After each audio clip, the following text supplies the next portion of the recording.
420 kod aboro maxi ma japuonjre motimo makare e piny mar KCPE mano bende obedo mogik e pacho kaendi maduoko mare nogol odiochieng' ma kawuono. Jopuonjre maromo 9,000 gina biro bedo gi thuolo mar timo penj e chak mar higa manyien kalore bedo kod thuolo mar bet kendo timo penj maduong' mar KCPE.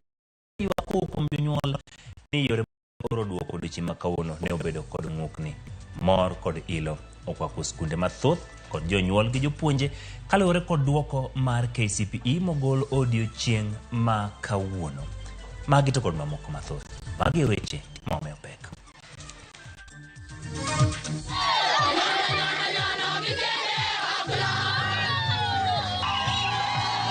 Ayudo max 426. Kabet maduong' Adam Undabed ngama support rights meg nyithindo mang'eny osebedo kakalo gik matek sani. Mor gi ilo okwako skunde mopogore opogore pacho kaendi ka girwako duoko maber mar penj mogik mar KCPE. The Minister of Education will conduct thorough mapping of any those who may have failed to sit the examination in order to administer a special examination in January. Puonjre maromo 9,000 mane okotimo penj mar KCPE biro timo penj moyiedhi chakruok mar higa manyien. Setio gi siling 250 kaka janyuolo wango iya. Some may not even be able to afford the 25 shillings for the SMS. Jonyuol gi jopuonj oywago deko mar yudo duoko mag jopuonjre. Ng'ikruok nomako chenro machiwo duoko go.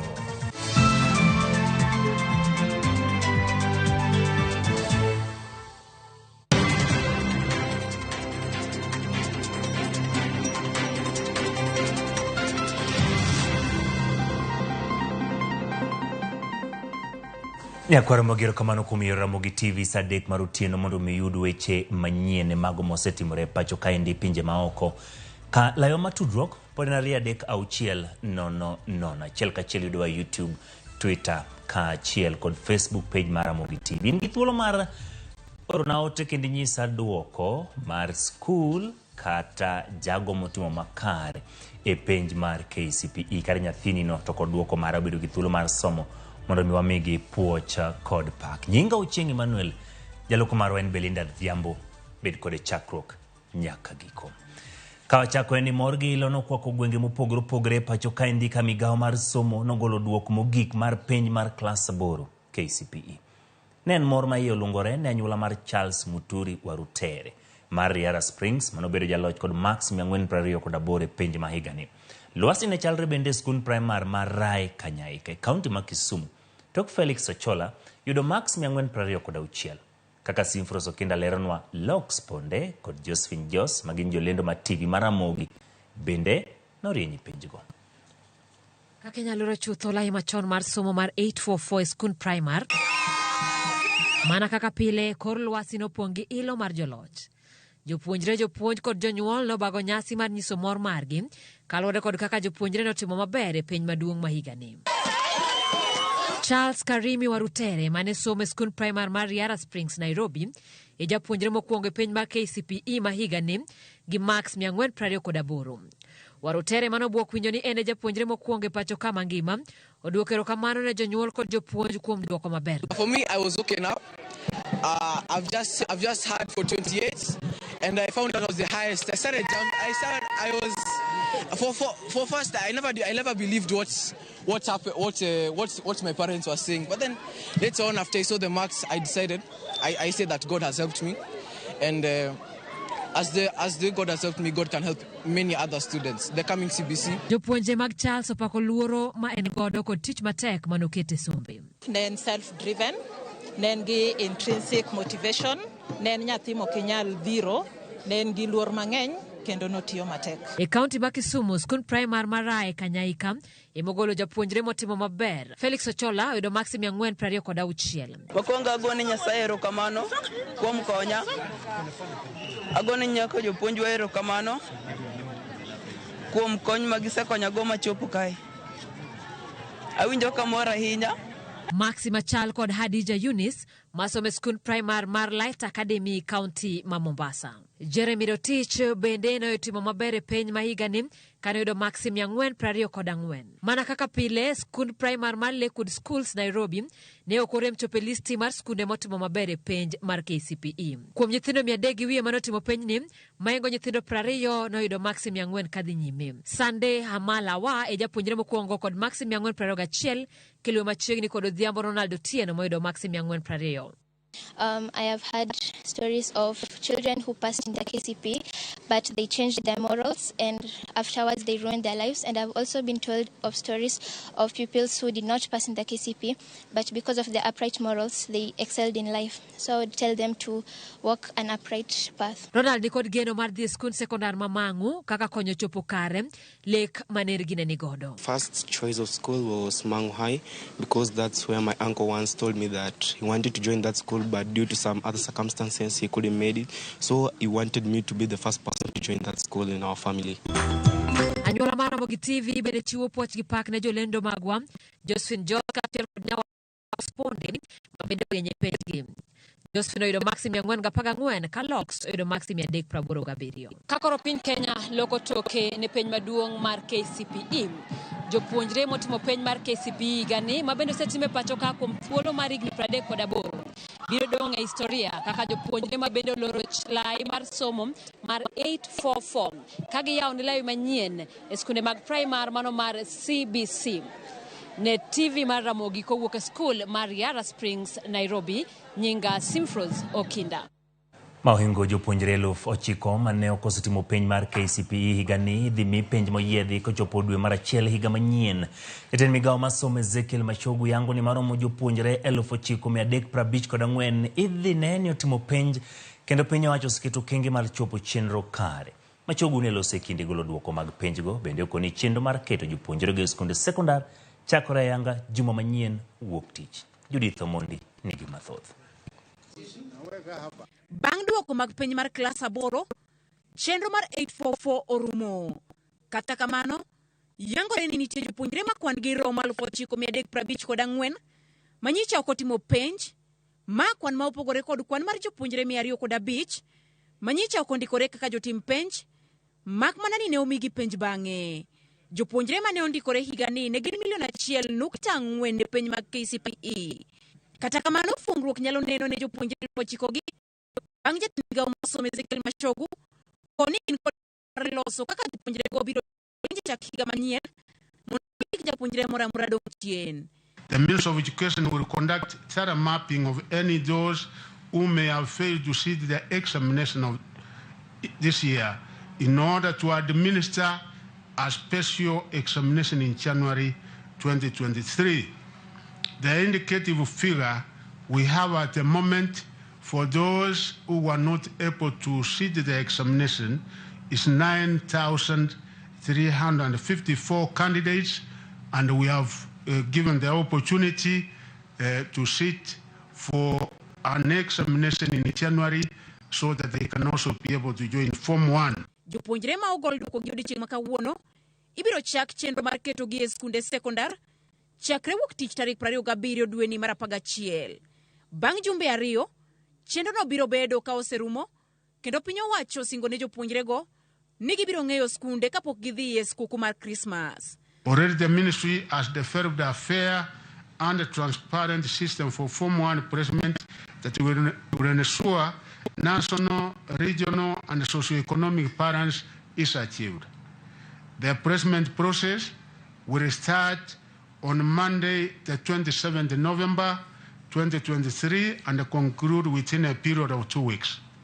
This will allow parents and guardians adequate time to prepare their children to join Form 1 in the year 2024. Piny owacho ne oketo winjruok kod jopuonje matayo penj ni ibiro chulgi e wang' sa higani. Gikoni gichopo singoni, kendo jagoro ma ongirore migawo mar somo Belo Kipsang okoni winjruok margi kod jopuonj matayo penj mag KCSE bende biro chopo kare. Our examiners who marked KCPE CS as the accounting officer of the ministry of the State Department, that we have paid all our examiners who did KCPE marking. We also want to assure my colleagues in the KCSE that we shall ensure that they are paid within the time. Skunde iyawo tarik 8 dwe mar achiel higa manyien, kendo omenda mar siro somo e skundego piny owacho singo ni ibiro or kapok oyaw skunde. Already working with our colleagues at the National Treasury. The process has already started so that we can ensure that as we open school in January, that we shall ensure that our schools will run smoothly. Kuom thuolo mar higni 39 nyaka Ramogi Ajwang' otas mar chenro mar KCPE orucha yanga e pacho ka odiochieng' ma kawuono. Mak mana ni jopuonjre 9,000 manyicho yudo thuolo mar timo penj mar KCPE. Piny owacho loso negi chenro ma gibiro bedo godo chak higa manyien mar timo penjgo mag KCPE. Judith Omondi, Ramogi TV, Mtihani House, Nairobi. Jopuonjre ma yawuoyi pod medo timo maber e penj mar kwano kod science kama nyiri to timo maber e penj mag dhok kaka Kisungu kod Oswayo. Thuolo e wi kwan nyithindo ma nyiri kod machuo king'iyo kwan mabende osebedo ka timo penj osediewore ka kwan mandikore ne penj gi ka pimo gi joma nyiri kod joma chuo atamalo margi medo bedo matin. E higani kwan jopuonjre ma ok tin ne 1.4 ne ondikore ne penj maduong' mar KCPE ka kwan atamalo 51.3 ne gin jopuonjre machuo ka kwan atamalo 48.7 bedo nyithindo manyiri e penj manotim e centers 28,000 e pacho ka. Jatend migawo mar somo Ezekiel Mashogwe kinde lando duoko ne olero ni penj 2 manotim higani dho ngere kod Oswayo ka achiel kod somo mar joma nigi ng'ol mar winjo ne ondiko duoko makare ka ipimo kod higa mokadho. Penj 8 kamoting'o sigana mar Kiingereza, sigana mar Oswayo, kwano, science, somo mar din duto mar Islam kod Jokristo ne ondiko duoko modok piny ka ipimo kod higa mokadho. The performance of candidates in each and every subject was as follows. The 2 papers, English language and the Kenyan Sign Language, composition recorded an improvement in performance in the year 2023 compared with the year 2022, while 8 other papers, English composition, Kiswahili Insa, Kenya Sign Language, Mathematics, Science, Social Studies, and Religious Education, recorded a slight drop in performance in the year 2023 compared to the year 2022.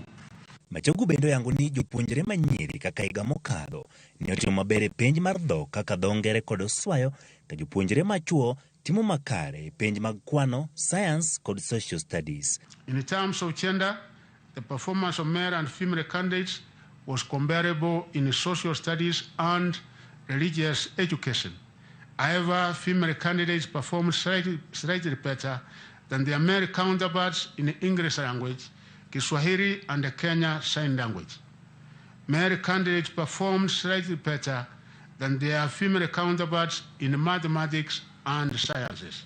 Ka ipimo higani kod higa mokadho, medruok ne oneno ewi kwan jopuonjre manondikore ne penj kamoriwo jopuonjre machuo kod manyiri. E higa mag 2022, jopuonjre manyiri 617,775 ne ondikore ne penj, ka 612,887 ne obet kendo timo penjgo, ka e higani jopuonjre manyiri 689,798 ne ondikore ka 685,017 ne otimo penjgo, mano momedore kod kwan mar 72,130 manyiso kwan atamalo 11.77 e medruok. Jopuonjre machuo higa mar 2022 kwan maromo 626,560 ne ondikore, ka kwan mar 620,965 ne otimo penj. E higani kwan mar 726,513 ne ondikore, ka kwan mar 721,544 ne otimo penj, ma en kwan atamalo 16.2 ma omedore. E kwan gi, kauntis 10 ne nigi kwan mamalo mar jopuonjre machuo manotimo penj, ka ginyiso pogruok maduong' e thuolo mar kwan manondikore e kauntis go, mano bende gin Mandera, Garissa, Turkana, Wajir, Machakos, Nyamira, Baringo, Nandi kod Makueni. Mor kod ilo kwa kuma hukum skunde primar manyanza kaluore kod duoko mag penj KCPE ma higani.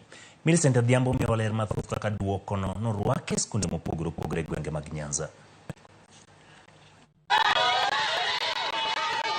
E kaunti ma Kisumu, nyasi mar telo duoko maber ne oneno e skunde primar mopogore anyato mag piny owacho kaka Rai Kanyaika, Saverian, Migosi, Aria, Lake Primary, e kind mamoko nyaka mag ji giwegi mane nyithindo oyudo max e kind 400 nyaka 426. Otelnegi kod jotend skunde, nyithindo go onyiso morgi e wi max mane giyudo, kama nyaka sani nyathi motelo e penj go e kaunti ma Kisumu ni kod max 426 kowuok e skund primar Rai Kanyaika mayudore Kolwa Central Ward e Kisumu East Sub County. In the year 2016, Yamane Ginwango Max Marmia Angwen, Osebutta sana, to Sane, and then we have done so well, my Max Waginji Angwen.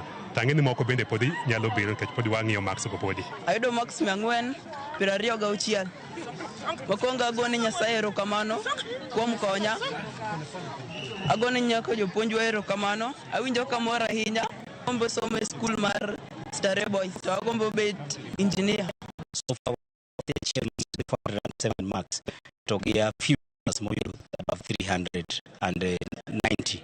Na nimefurahi, siko natarajia kupata 407. Ningetamani kwenda katika shule ya upili ya Moi Girls Eldoret, na kwa maisha ningependa kuwa journalist. I scored a total of 407 marks. And I would like to dedicate these marks to my teachers who have always been with me. E county ma Homa Bay, mana kaka Kisumu, thoth skunde primar bende onyiso morgi kalore kod duoko penj mar klas 8 ma higani, kaka skunde ji giwegi mag piny owacho to ne owenyo penjgo. Duoko mar Homa Bay nyaka gie sani, skunde jopuonjre joyaki majafumo na akademi e kashobra marangwe ema otelo e kaunti no kod max 419 ilwegi Nasim Asman Adhiambo kod max 416 mabende notimo penj General Junior Academy Marodi e kar chung'od bura ma Homa Bay Town. I've got 414 marks, and it was the mark that I was expected to get. I intended to go to Bunyore Secondary School, and I want to become a pilot when I grow up. Komachielo e kaunti ma Migori, gisani skunde ma orieny oting'o Rongo Shiners Academy, Migori kod Sony ma ogolo nyithindo manigi max 415, 413 kod 412 koluwore kamano.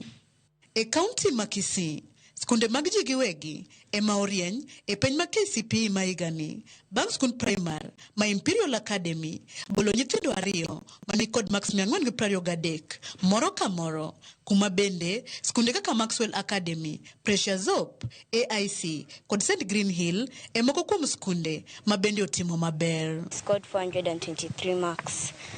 The others who didn't reach the expectations, but we still wish you all the best. Nyaka saloso lipodni e kaunti ma Siaya kopogore kod skunde 2 kende kama oting'o skund primar ma Siaya Central, Fabian Captain Owino orienye skundno kod max 413 ka bende thoth skunde e kaunti no poko yudo duoko mag penj mar KCPE ma higani kaluwore gikruok mane obedo e yudo duoko mag penj go. Amor ahinya kendo ago erokamano kuom Nyasaye kuom miya max ma kawuono ayudogi. Ago erokamano kuom jopuonjena kod parents maker nikech kuma nitie ni nikech gin kabet maduong' ada mondo abed ng'ama support rights meg nyithindo mang'eny osebedo kakalo gik matek sani, kendo ada bedo ng'ama chung' mbele kakonyogi. Millicent Adhiambo, Ramogi TV. Jonyuol mathoth kod jopuonj pod ywago omenda manigi tiyogo ka gimanyo duoko mar penj maduong' mar klas 8 mar higani. Bang' lai mane tiyogo ka imanyo duoko mar penj bedo kod ng'ikruok kuom seche buora. Jopiny manyo kinde kapok giro ote manyo duoko. Jojuma nigi mathoth.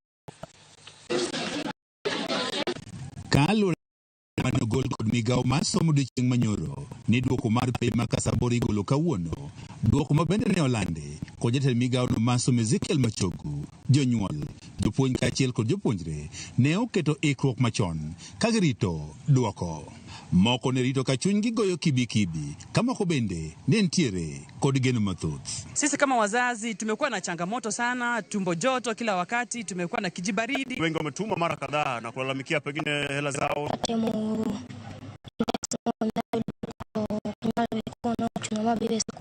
Moko kuom jopuonj omonde sikunde e okinyi mar saa adek ka gito duoko ka jonyuol kod jopuonjre bende ne odiche simbgi mamo kama duoko mar penj ka saa 5 okinyi. I have sent for in the 1 to 7. I see a single result for the learners. Lakini pod warito, wan gi yien wadhi timo, nyithindwa dhi timo maber.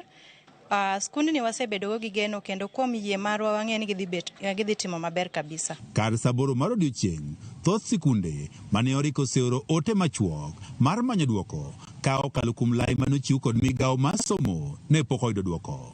Thoth jonyuol bende ne ywago omenda mane gitiyo godo ka gimanyo duoko mag nyithindgi. Kwa sasa tumepata matokeo ya wanafunzi wawili pekee kwa sababu ujumbe fupi zenye tumetuma zote tangu asubuhi ni karibu 300.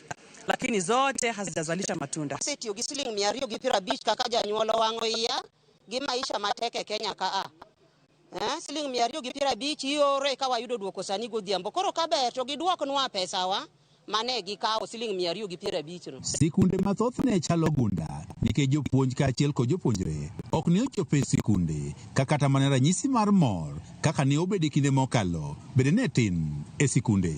Nyaka sani thoth jopuonje pok oyudo duoko margi mar penjo do mar klas 8 nikech thung' mar lai ma iore duoko ka jopuonj mane manyo duoko kao kale mbui bende ywak ni tudruok ok ber.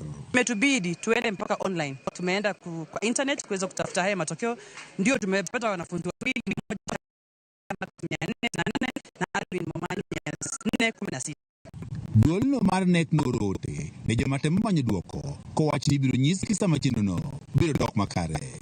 Migawo mar somo bende ne oro ote kanyiso jonyuol ni gitemo loso chenrono mondo giyud duoko mapiyo piyo kaka nyalore. George Juma, Ramogi TV, Migori. Koro mga jwangi lipot ma George Juma nobro kawo godo hiyo yo mokon kaka na singo nini kioro duoko tabedo gi thuolo mar somo mana mapiyo mogo kuom duoko ma use oro kaendi antinga ni Anasodo Junior kawuok banda Kanyagwal thi Ezekiel Machogu kalo matano no kinyiswa ni chalo nadi desmatino tara msigo kuwana masono miadek koda boro kama nukum ketira Ramogi TV Brian Omondi kuge wido miadek prauchel koda ngwen ero kamano Hagsi Okoth miadek praboro koda ngwen St. Pascal Primary School manon tirendewa kabende Michael Sophie Bilha wido miangwen koda dek Janero Academy Mabei nyisa ni intire kanye to yoro ote ne ngawa ero kamano kuom ketira Ramogi TV nyokora mgajuan kawa dugo kaka nwa singo ni Pantire kodo welo ariyo, to bedo gin welo, gin jok ming'iyo godo gisebedo ka gimoro we chenro mag nyithindo. Pantire kaendi kod Josephine Jos kaachiel kod Loxpond. Wadwago mbaka ginyiso ni to obedo machal nade magiro duoko maber penj mar KCP. Kik idhi mabor.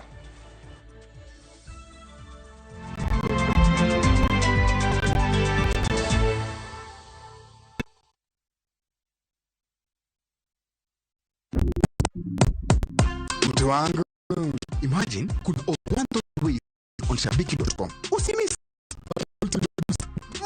ya 1000% ukicheza shabiki.com. Cheza sasa na shabiki.com na upate up to 1000% multi-bet boost. Tubets min shabiki na nade kuplay tena nilieka kichwa yangu ikabai tenda.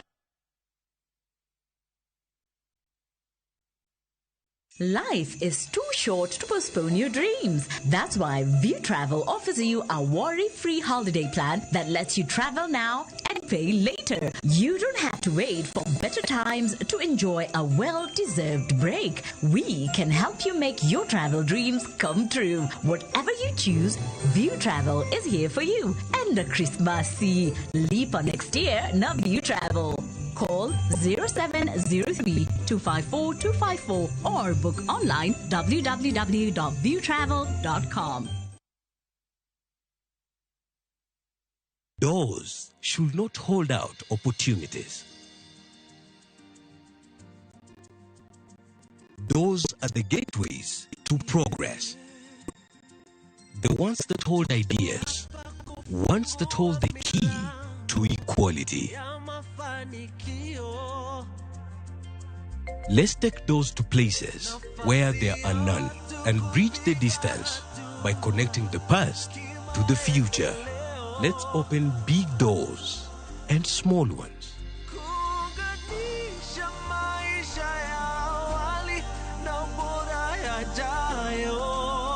And doors that expand your horizons. And those that close deals.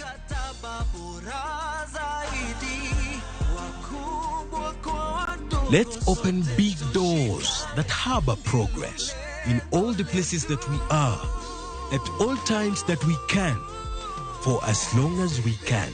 KCB ni yetu. KCB ni yangu. KCB is mine.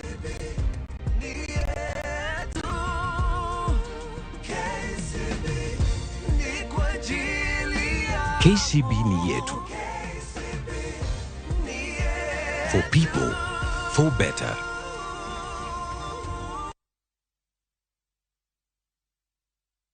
Jipange na View sasa iko hapa sasa.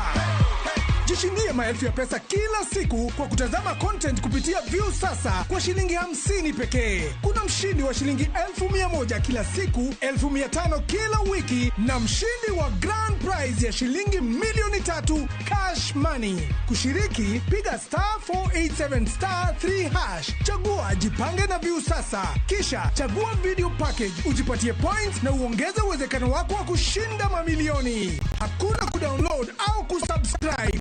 Unaenda tu nywe. Jipange ushinde mamilioni na View sasa. Sheria na masharti kutumika. Imeidhinishwa na BCLB number 2978.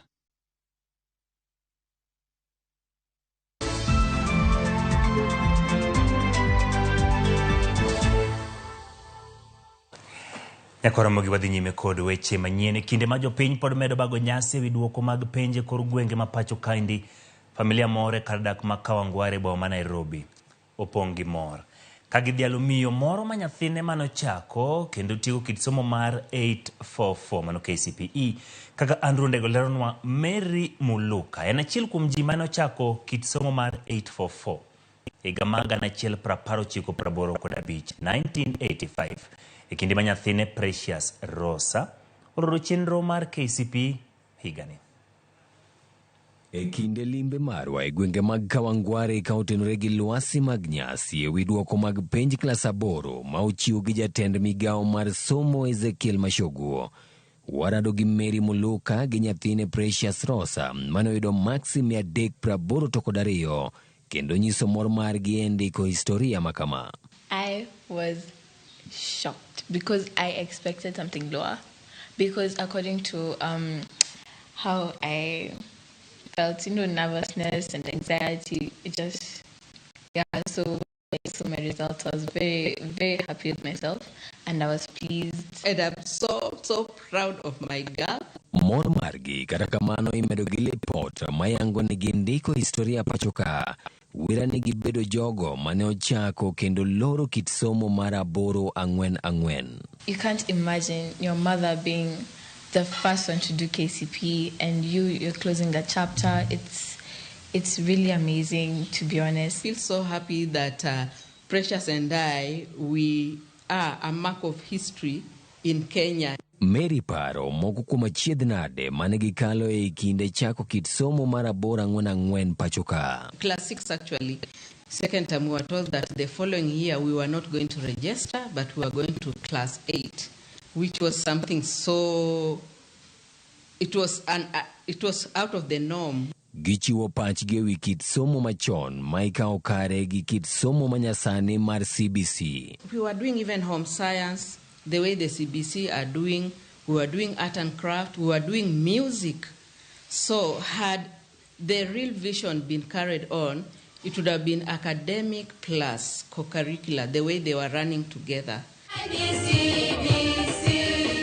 E kinde ma Kenya chako chenro mar somo manyien, Ginyiso geno mag-gi ni kit somo manyien ni mar CBC biro tieko achiedh nade ma osebedo ka okwako lwasi mag somo pachoka.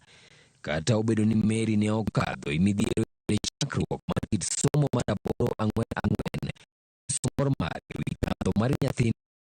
I give you the permission to fly your wings up to wherever you can. You are an optimistic girl. You are a dreamer. You've always told me the things you want to do, and I believe in you and in your success. Andrew Ondego, Ramogi TV. En mor manade odno ka miyo ne ochako penj mar KCPE nyare rodot mar KCPE to okadho penj. Bang' thuolo mar higni 39 penj ma klas 8 midendo ni KCPE mosebedi kitime pacho kaendi koro chopo e giko. Bang' jopuonjre moheo 1.4 manotimo penj higani yudo duoko magi. Ka Sharon Ong'aw miyowa historia mar kaka penj ma kamano osebedo. Lai mar somo mar 844 ne ochuogi higa mar 1985. Tok penj mar CPE nolok nyinge nyaka KCPE.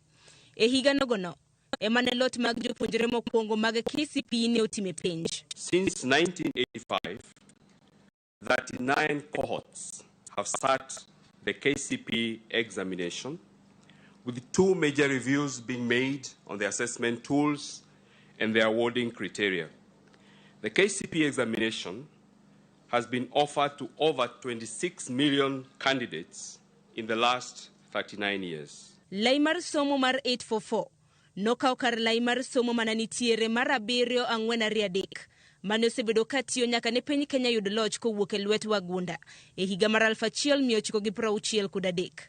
Lai mar 844 ne okete tim mar kelo lokruok ne jopuonjre ahinya to mar tiegogi mar kalo penj mar timo tiegruok mana gidwaro. Chakre higa mar 1985 nyaka sani, jopuonjre moheo 26,000,000 osetimo penj makamano. Penj mokwongo mar KCPE e higa mar 1985 notim gi kwan jopuonjre 330,370. Medruok mag jopuonjre osebedo kaneno e kind thuolo mar higni go duto nyaka kwan moheo 1.4 manotimo penj higane. E kind thuolo mar higni go duto ka jopuonjre osebedo katimo penj 5, japuonjre moseyudo max mamalo moloyo ewi max 500 ne en Marita Nyakundi mane oyudo max 482 e higa mar 2003. E kinde ma KCPE osebed kitimo lokruoge mathoth oseneno. E higa mar 2005 nyaka higa mar 2008 penj makamago bende ne ochako chiw ne oganda mag pinje maoko. From the year 2005 to 2008, KCPE was offered to South Sudan nationals of the Kaunda Mountains region.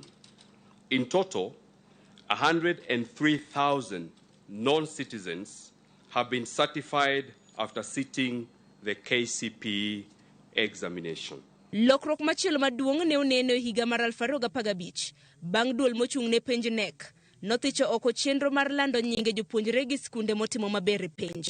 E seche mane chiwo duoko, jopuonj mosebedo kanono penj mar KCPE kuom thuolo malach bende ne odhial. We will award, Minister, these 3 long-serving examiners of the KCPE who have served in the marking of examinations for more than 30 years. Please clap for them.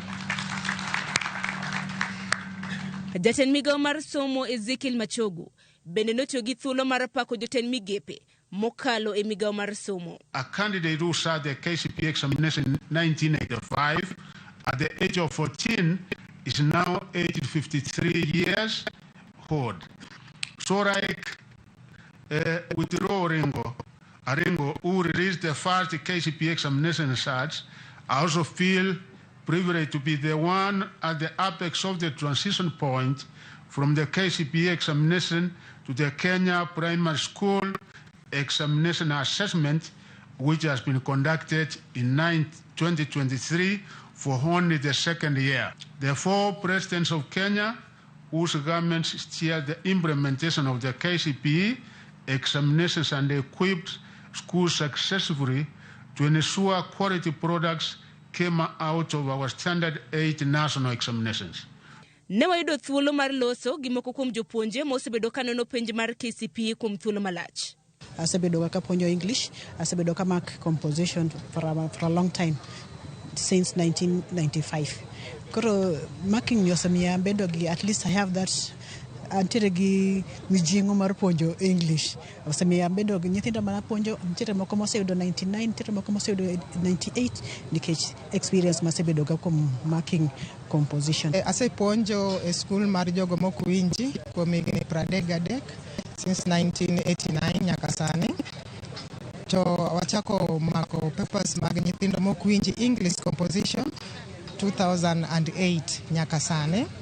To KSL nochakore 2010 nyaka sani. To gima nyalo wacho mar English ne imakowa gi rumbi mar jogo mawinjo. To ka wan e rumbi to kwanyal nitiere weche ma tek mondo wapogi. Chako nono higa mar 1998. To aseneno ka nitie improvement mang'eny. Sana sana e Kiswahili ka osebedo ga matek chien kanyo na nyithiwa mantie Luo. Negineno ni Kiswahili tek. To igni maseneno kaneno taneno ka nyithindwa go biro malo. Lai mar penj mar 844 ne oketo maino e kalo penj, kane oketo jopuonjre gi piem. E kinde ma pasia mar lai mar penj mar 844 rumo, lai manyien mar 2-6-6-3 bende osechak kete tim. Jopuonjre biro bedo katimo penj maduong' e skunde mag primar e grade 6, penj midendo kaka KPSEA. Penj mokwongo mag KPSEA notim higa mokalo, ka jopuonjre itiego e somo 12. Sharon Ong'ao, Ramogi TV, Nairobi. Erokamano Sharon Ong'ao, winjo kanyo ka jogo mosebedo kano nowacho ni kinde machon oseyo ni theko, kata kamano kinde ni chal ka gima wasudo e weche mago oswayo. Kada wacho jok maywayo wachien. Kadhi nyime ni migawo mar somo yango ni pod onge ler ewi kaka ibiro gol duoko mar kit penj manyien mar KPSEA, ka koro gibiro chiwo ler makamano bang' od bura podho ripot mar somo manogol gi aput mosebedo katimo nonro ewi kit somo mar CBC. Kaka Lydia Okeo lero jokanye migawo mar somo, kata kamano nyiso mor margi gi kit penj manyien ka giwacho ni obiro yawo thuolo ne jopuonjre duto mar yudo tiegruok kaluwore gi nyalo margi. Higni 39 osekalo nyaka ne ketie tim kit penj machon mar KCPE, kasani to koro tango loko. Kit penj manyien mar KPSEA igeno ni biro chiwo thuolo ne jopuonjre duto ma pachoka ma tiegore kaluwore gi talanta kod nyalo margi. Ing'eni penj ka dhano nitie gimoro adek. Nitiere gima mar obwongo mwaluongo ni cognitive. Nitie gima ng'ato nyalo timo gi lwete kata gi dende machalo kaka tugo. To bende nitiere gima nyathi nyalo bedo ga ok paro, waluongo ni values. Koro wame nyithindo thuolo mar rwako dongruok kata gerruok e chenro moro amora manyalo konyogi. In 844 it's like you are looking for a job. You pass exams and look for a job. In CBC we're the job creators. Migawo mar somo yango ni gibiro golo ler mathoth ewi kaka ibiro gol duoko mag penj mag KPSEA bang' od bura puodho paro manogol gi aput mane rango weche somo. Kamoko kuom jokanyo to liko ni duoko go jopuonjre biro mana yude skunde gi giwegi. I would want to advocate that KPSEA and the grade 9 exam, normal release, no hassles, you made it in swimming, you made it in academics, you're all a winner. This thing of cutthroat competition is what is killing this country. It's what is making people use all the bad ways to ensure that their children appear on national telly and the newspapers. Jokanyo e migawo mar somo nyiso mor margi gi kit penj manyien ne ka giwacho ni obiro wito kucha piem mathoth ne kelo mana midhiero ne jopuonjre morem e penj makamago. The CBC curriculum is better. Why? Everybody's a winner. How? You do what you want. If you want to do photography, if you want to do engineering, if you want to do law. Wachano gik bilongo ni competencies aberio. Mumjo beni competency wa make sure ni nyathi communication and collaboration tie gik mong'eyo, critical thinking and problem solving tie nyathi ong'eyo, creativity and imagination tie nyathi ong'eyo, nyaka digital literacy ma wan ne okwatimo. Bende giwacho ni piny owacho oseketo ikruok makare mabiro neno ni kit penj ma kama odhi mbele ma onge ng'ikruok moro amora. Ni sani idhi ter siling 15,000 ne nyathi ka nyathi man junior school kondo siling 15,000 go siling 4,000 kuom nyathi ka nyathi en pesa mobedo dedicated mondo gergo resources unjo bene support. Jokanyo sekta no nyiso ikruok makare ka bende koro gin kod geno ni kit piny manyien mar KPSEA biro bedo maber moloyo kit piny machon.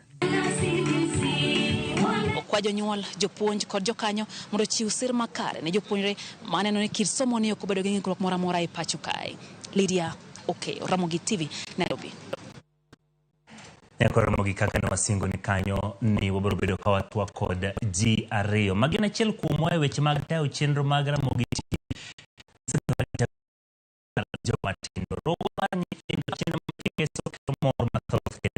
Nyithindo mathoth neno antiere kod gi kaindi gitimo makare kendo kaka Ramogi TV wan gi mor nikech gitingo nyingo malo. Omiyo abiro miyo gi thuolo mondo mi walos kodgi, wantiere kod gi kaindi. Ero kamano kuom yudo thuolo mar bedo kodwa. Ingeni kora kiani wa timu weche manyien koso wa timu rogo ma nyithindo. Nikech utimo rogo ma nyithindo, bo mi thuolo mondo chaknwa nyingi alafu kaka itimo ga rogo ma nyithindo. Nyakwa Ramogi Ajwang, nyinga en Josephine Achieng, kata kuero unyalunga ni Josephine Jos. Amor ahinya bedo kodu kawuono. Ero kamano. Abo mi thuolo mo in be nyiso ni ngan ke jomoko wacho ni seche moko ken ka giparo. Amoso udito nyiko Ramogi Ajwang, nyinga en Lox Ponde, kata kero nyalo lunga ni Lox P, Jegis Dala, Nyabola City. En kamano magolo monchire kodo kaindi gitio mabere penj mar KCP an babru ngiso nyinga mapakro kata kamano thuolo ken mara kawuono en mar Oendwario manchire kaindi bo chao kodi Sali ne isome school mane to Josephine ni isome school mane to nido maksadi an nachako somo e skund Josana Day School and Center mantiere Dandora Phase 4 to kendo amor ahinya yudo max ma kawuono Nyasaye omiya mondo ayudni max 414. Akungo pam ni mondi 414 miangwen ga par kod angwen. Skundu ne unji adi to inyalo wacho duoko bedo machal na Day School. Kaka ne watim kaka no register wa ne wan ji 85 to kendo amor ahinya ni jogo tema ni school okadho kendo giyudo max mane gidwaro. Ero kamano. Lox bibro ngiswa ni isome school mane to ne unji adi to yudo max marom nadi? Asomo school mar Langatres Primary School. To Anjaluo maweyo Kisungu. I've been doing this for quite a while. Kamano? Yeah. I emerged position 2 in our school with 387 marks. Mano max miadek praboro kod abirio donge. Kamano koro unyalo nyiswa ni kocha kodi Josephine.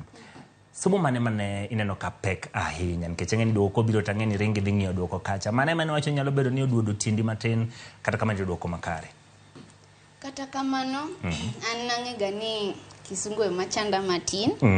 To kendo kaka nang'iyo results ga aneno ni science emoduoka chien nikech subjects gote maths ayudo 90 English ayudo 84 mabe nokang'eni wadoga ne chien maths yuda D wachana maber mondo giwinji ayudo maths 90 prochik matino dong mana par kende titieko tas wadhi nyime to somo mane chanda manang'eni mai madhi duoka chien to ne Kizungu makoro agone Nyasaye kamano na yudo 84 to Kiswahili mabe ahera ahinya na yudo 87 to kendo social ayudo 80 to science emoduoka chien matin ayudo 73. Haya onge wach Lox P yudo duoko mopogore mag penj mag KCP inyalo pogoro nadi ututofautishie umepata ngapi maths Kiswahili? Okay, first of all ayaduoko Nyasaye rokamano watimo exam a bit tough but fair. First of all mathematics somo mahero ahinya ayudo 88 to English wangi japuonj maber to funza maber ayudo 78 Kiswahili chal kagima Kiswahili ni noduodo chiendi 66, which is a B plane. Science, one of my favorite subjects also, Ayudo 76.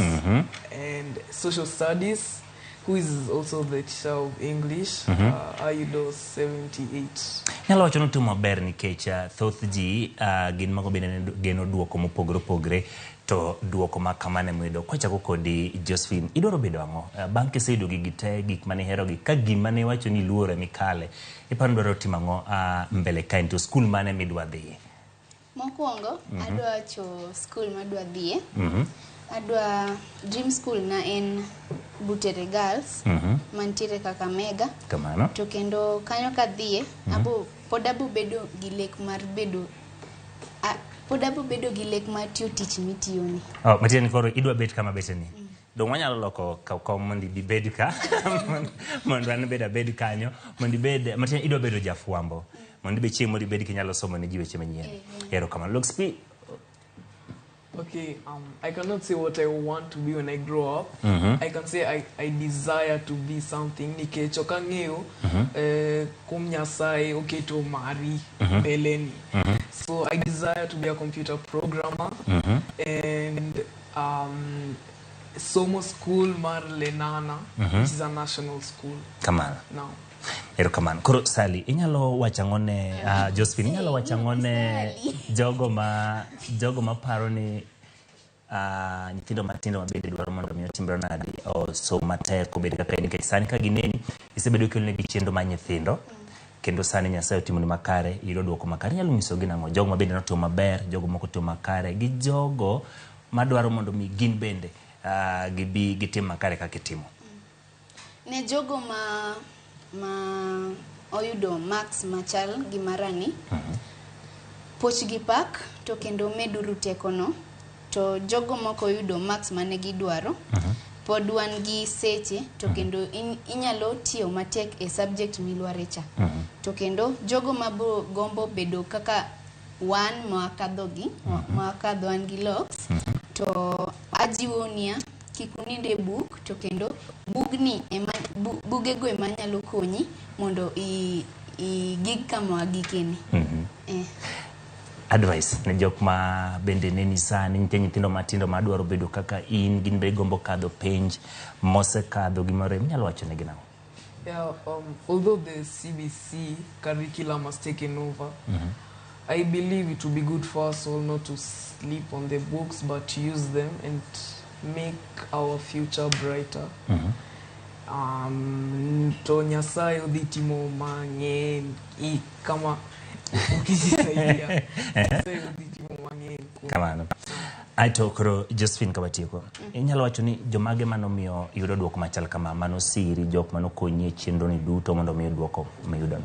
Mokwongo Nyasaye gimoro amora adhi gone erokamano to kendo abro medo gone erokamano nikech en momiya ngima machopo nyaka ka mang' yudo max manadwaro. Kamano. Mar ariyo adwa gone jonyuol na erokamano nikech gin ema ne gikonya mawuok kama nantie dala magikela Nairobi to kendo gin ema ne gimiyo ayudo max gi nikech ka pod nyan dala na anonge gima paro anaparo mana fail to gine manikela Nairobi makoro gimiya motivation ni ka in ka isomo to onge paro ni osiepe ni nyeri nikech language. Okay.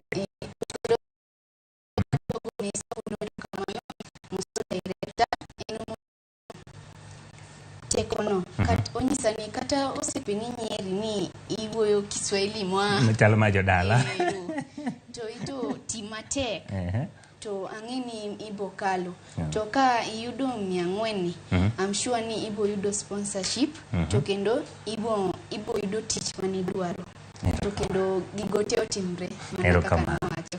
Let's speak siri ama support system ni machaka. Number one, I would like to thank God for He's the one who's given us the gift of life. Mwanya ultimo kaono sikumar today yani, so that we can keep pushing and keep moving on. For a bright day is equals to a bright future. And number 2, my parents have been also supporting me since day one. They've been the best of parents I can ever wish for. Adoko unyasero kamano. Mara dik, adoko head teacher mara ero kamano for kutupea advice and pushing us forward so that we may achieve our goals. Ero kamano an benda mor poch gi pak Ramogi TV ka achiel kod Real Media mor kod nikech una achiel kuom jogo mosebedo ka chwalo chenro nomiyo joma tindo mor wan wasomo weche manyien omiyo kuom mano nitiere chenro mitimo chiemo no timo weche mag tedo gi chiemo donge ni puonjo nyithindo tedo gi chiemo wabo atedo gi chiemo mi abro luongo Jael lal na kanya gi kek abro luongo Jael lieta bas antiere kandi kod Jael lieta mabro miyo gi thuolo mondo mi imigi mish mar kek molose di ching makawuono kendo Jael awe ni thuolo ero kamana inya kae wantiere gi kek ne lox kod jatedo wadwa Jos nikech tich maber mabende utimo ngeni wan kaka Jaramogi ka waneno ka nyithiwa timo maber kamindie to miyo wajip joneno bende okachacha koseneno ni ngama ntiere e TV bende nyalo timo maber ito maber gitimo nyingwa wagoero kamano maduong kendo wamor godo koro mana mapio pio wadwani wang'ad kek wapidu mondo koro wagonyo dong sani ndo koro chopo iwacho wach maber mondo ipidwa wambo chako gi mari Justin Bokonyi mako mondo wang'adi ka wagoni congratulations kato koro Lox idhi miye mano very fun aya mapio yes dongo umiyo ripuoch gi pak poe bas ero kamala ikoni mano dong ang no ngadi matin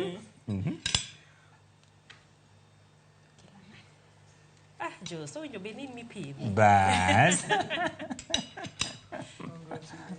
congratulations ero kamala eto pio chaka duogi Lox konyi ngado kek mare Bile konya mako wang'adi wagoni poch gi pak congratulations congratulations kido maber kabisa just bro kawe thuolo kaune maduong' moloyo momiyi okaw maduong' moloyo momiyi donge yes aya congratulations nekoro mga joang mana kaka ochal kaendi omiyo abro kaw thuolo ni mar miyo Josephine nochono do bedo kakan Josephine terwa break nyako Ramogi Juang kaw yoyo matin wadugo bang sama chuok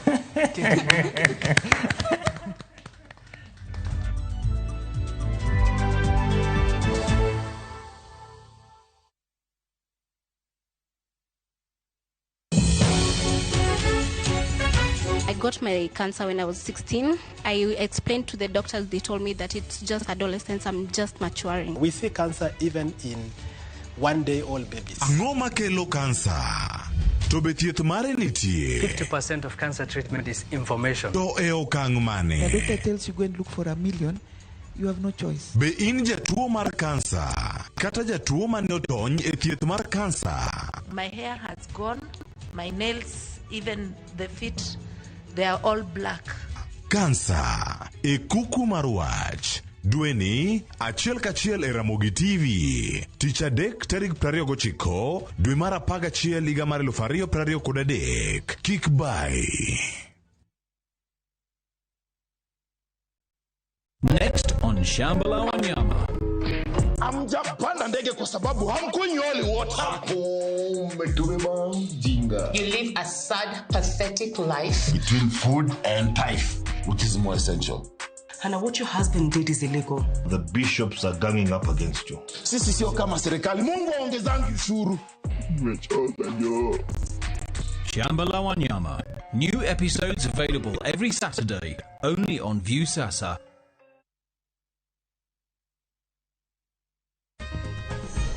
Wateja who prefer stock zangu juu ziko tayari kubaliwa pap lakini vile hii ekonomi imetufinya ilinibidi kubadilisha sabuni nikatumia ingine rahisi. Bala, ilibidi nioshe kila kitu mara 2. Sikuwa na otherwise, nikarudia Ariel. Mi hupata clean and fresh results kwa mwosho mmoja tu. Ariel ndio siri yangu. Sasa story yangu iko popular sana. Ariel, usafi bora kwa mwosho mmoja tu.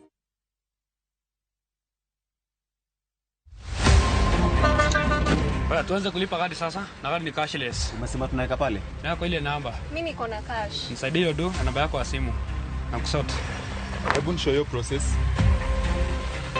This festive season, safiri salama. Form ni digital. Kama wewe ni abiria wa matatu, iwe safari fupi au ndefu, hakikisha umelipa nauli yako ukitumia form za kidijitali. Hakikisha umepata risiti yako kwa simu yako in case kuna issue na unahitaji kulipwa na insurer. Risiti yako, yani your digital receipt, ndio ushahidi wako. Mambo ni digital.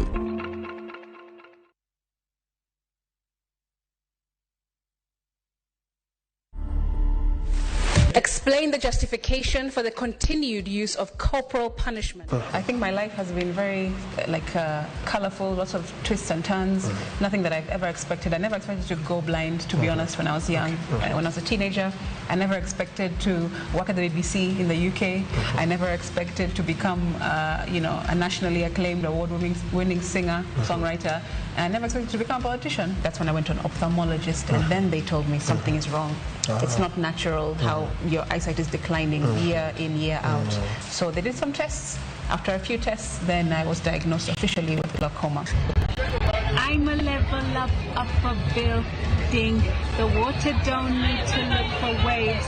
Swim. I was the kind of kid who wasn't very expressive out loud. I wasn't able to really speak my feelings and stuff. So I would used to write them down. And from there, having that sort of skill set, I then realized that if you just put some music to a bit of poetry, it's basically a song. To watch this story and more, download the Citizen Digital app today. Kenya's #1 app, Citizen Digital.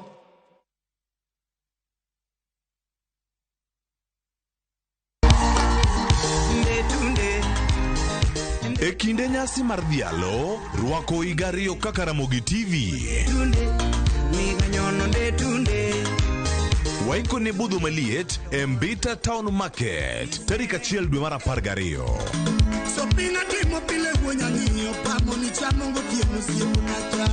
Birom kod jolendo muhero, ka wakelonu Belo gi Stella Brenda Ochieng, DJ Kolo, Lin Ramogi, kod Min Jackie. Kokel to korisira.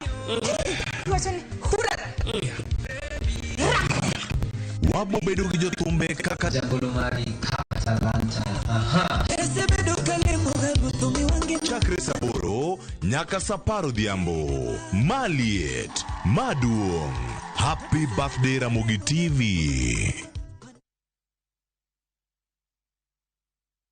Wekelea na shabiki kaende.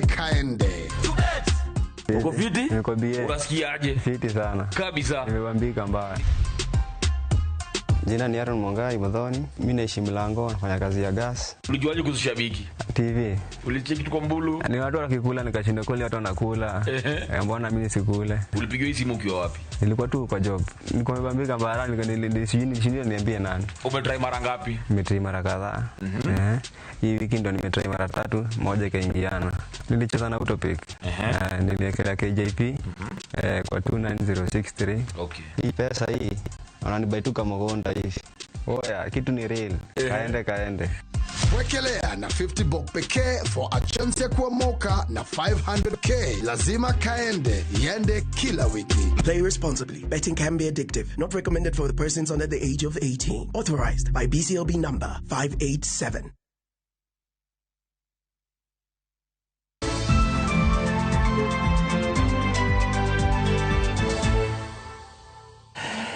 Kwa Ramogi bang'u winjo maber kendo chamo kek, waduogo kendo wadhi nyime kod weche manyien adimba. Ji ariyo wito ngimagi e gwenge mag Laikipia manyandwat bang' pi ywerogi e kinde mane gichodho kuoyo e aora. Mabiro e kinde ma jood bura mawuok e nyandwat mar Ugwe sani koro sewo piny owacho kuom kawo midhiero mar El Nino maweth e kinde ma oganda dhi nyime kod lalo ngimagi. Jotelo dwaro mondo piny owacho yang kodh El Nino kaka midhiero maduong' mokwako piny Kenya, kaachiel gi kwayo kony kowuok e pinje maoko. Chris Owino nigi ler. Kaluwore gi kodh El Nino madhi nyime kod chwe e gwenge mopogore opogore ma pacho kae, ji ariyo ne owito ngimagi bang' pi ywerogi e kinde mane gichodho kuoyo e aora mar Losukut e gwenge mag Doldol, Laikipia Manyandwat. Ji adek go wachore ne chodho kuoyo e aorano e kinde ma lori margi ne omoko kendo pi umogi. Kondakta mar lori no kata kamano ne ogoyo abal kendo tony e lak nyang' e kinde ma jowetene ariyo to ne pi oywero. Serikali najua inafanya jukumu kuhakikisha ya kwamba wameweka hizi caravan orva na pia kisha drainage system iko sawa, kujenga madaraja, lakini hayo yote yanapofanyika pia hata sisi wenyewe tuangalie maisha yetu, usikimbilie mahali unaona hapa sitatoboa hii maji lakini unavuka tu. Vijana wanavuka tu maji na unaona ni nyingi na imebeba watu na bando wanaendelea. Magi timore e kinde ma jood bura mawuok e gwenge mag Nyandwat ma ugwe owuok oko kendo seyo piny owacho kuom dhi nyime kod goyo dhoggi e kinde ma pito dhi nyime kod nego jodak ma e gwenge go. Where is the government? Where is the Kenya government? Where is it missing in? It's missing. It's missing out. When its own people, its own citizens, who have been marginalized institutionally. Institutional government-guided marginalization for 70 years. Jo od bura go dwaro mondo piny owacho oyang koth mar El Nino kaka midhiero maduong' mokwako piny Kenya kendo kwayo kony kowuok e pinje ma oko. Actually want to declare that there's a national disaster on behalf of the government because they have failed to do so. So with this, we are appealing to the international community, especially UN organizations like World Food Programme, to step in and cap in. We can't wait for government to declare when people are going to die. Bende gidwaro ni mondo piny owacho ochiw ndeke mag kalapapla mar chiwo kony ne jopiny ma pi odaro e miechgi kaka chiemo, yedhe kaachiel gi nede mag malaria. The prevailing situation grants airdrops as the only way to avail food to the displaced flood victims, though this Red Cross that has been engaged in this doesn't have the capacity, and therefore we are appealing to the Kenya Defence Forces and UN agencies like the World Food Programme to chip in.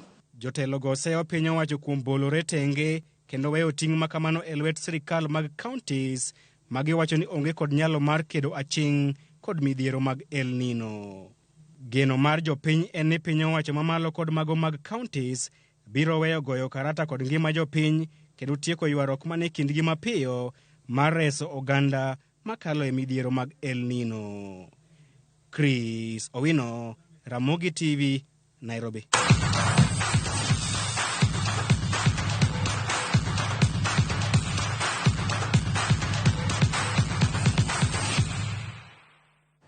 Weche mag tuke. Charles Amkoa mawuok e kaunti ma Vihiga e jaloch manus milion e piem ma shabiki kaende jackpot e tugo ma shabiki. Amkoa men jabodaboda ma Mlolongi kaunti ma Machakos obedo jaloch ma 34 mar jackpot no chakre ne ochakre.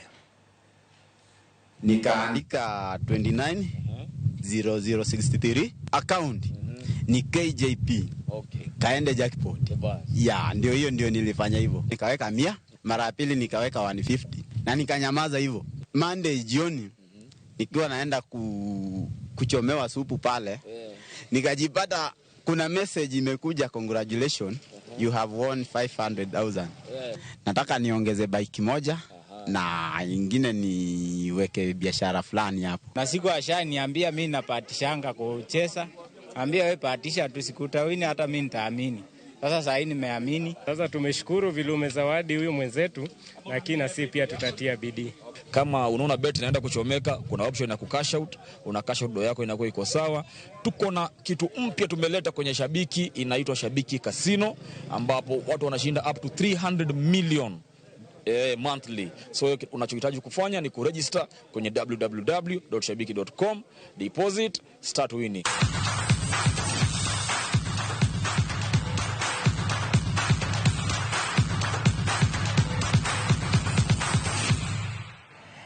Ramogi erokamano kuom bedo kode chakruok nyaka giko. Ntiere jogo mana nyiso ni broro ote kae nditabo bedo gi thuolo mar somo Trevor Viv Omondi otimo makare yudo kwan max maromo 404. Trevor ne somo e skul mar Wango Christian Academy mano mantiere Bondo. Erokamano mago ote ma ayudo ka orna kaindi.